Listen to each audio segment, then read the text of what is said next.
Assalamualaikum warahmatullahi wabarakatuh. Perkenalkan, nama saya Muhammad Azkar Nurjagat. Dan saya Angki Fatur Rahman. Di sini kami akan menjelaskan tentang web server. 1. Pengenalan web server.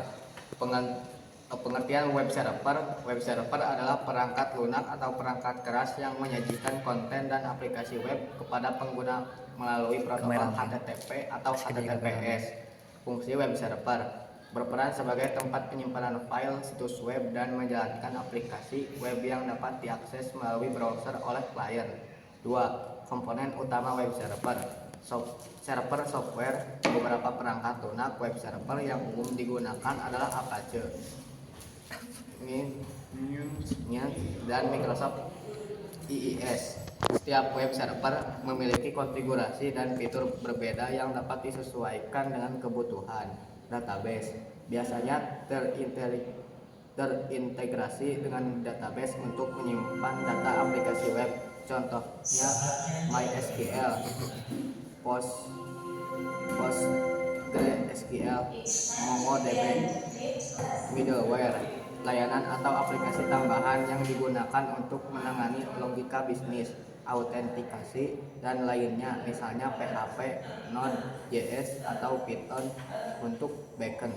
3. Evaluasi kinerja web server. Load testing, melakukan pengujian beban menggunakan tools seperti Apache, JMeter, atau Logbook untuk mengevaluasi seberapa banyak pengguna yang dapat dilayani web server secara bersamaan. Pemantauan resource server, mengamati penggunaan CPU, RAM, dan disk pada server, terutama saat server menerima banyak permintaan dari pengguna. Response time monitoring, mengukur waktu respon server saat menerima permintaan. Waktu respon yang baik adalah di bawah 200 ms. Penggunaan bandwidth, melihat besar bandwidth yang digunakan, terutama jika situs banyak menerima permintaan dari pengguna dengan konten besar seperti gambar atau video. 4. Optimasi performa web server. Caching, menggunakan caching pada level server untuk menyimpan halaman atau data yang sering diakses sehingga mengurangi waktu respons. Tools caching seperti Varnish, Redis, atau menggunakan mekanisme caching di GNU atau Apache dapat membantu.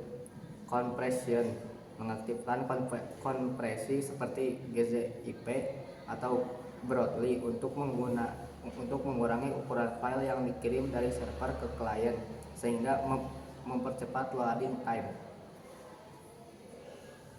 Content Delivery Network, menggunakan CDN seperti Cloudflare atau Akamai untuk mendistribusikan konten web secara global sehingga pengguna bisa mengakses konten dari server terdekat.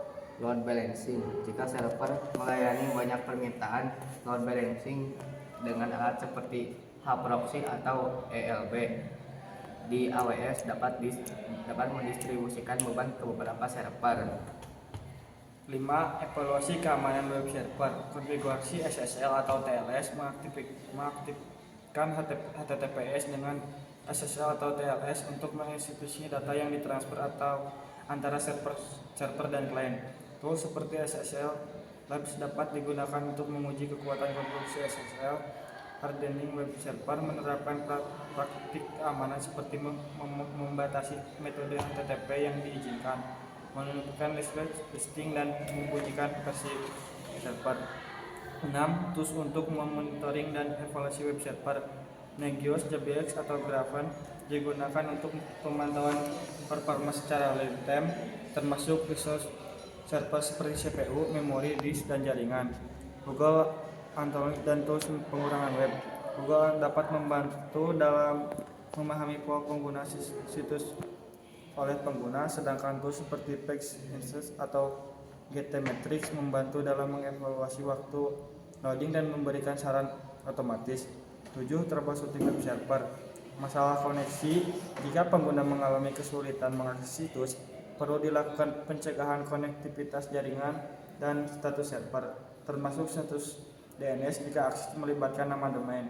Pemecahan masalah kinerja. Jika server lambat, periksa apakah ada beban CPU atau memori yang tinggal. Hal ini dapat disebabkan oleh lalu lintas tinggi atau masalah pada aplikasi web. Sekian presentasi dari kami tentang web server. Mohon maaf bila banyak kekurangan. Wassalamualaikum warahmatullahi wabarakatuh.